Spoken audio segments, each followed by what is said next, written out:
But why do they date it as the last gospel? Um, Interestingly, John has virtually always been considered the last gospel, going back to as early as people talk about there being gospels.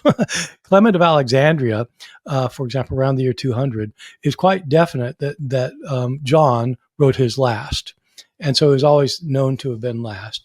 I think the reason in antiquity is comparable to the reason people have today, which is that the theological views of this book are very different from Matthew, Mark, and Luke, and appear to be more theologically advanced from Matthew, Mark, and Luke. Since theology is constantly evolving and constantly adjusting, and furthermore, people's specific theology could be different, it could be difficult to date things based on that. But I'll accept that there's a very strong possibility that, based theologically speaking, just on the ideas and how things would have seemed at the time, there's a very strong possibility that John was dated the latest.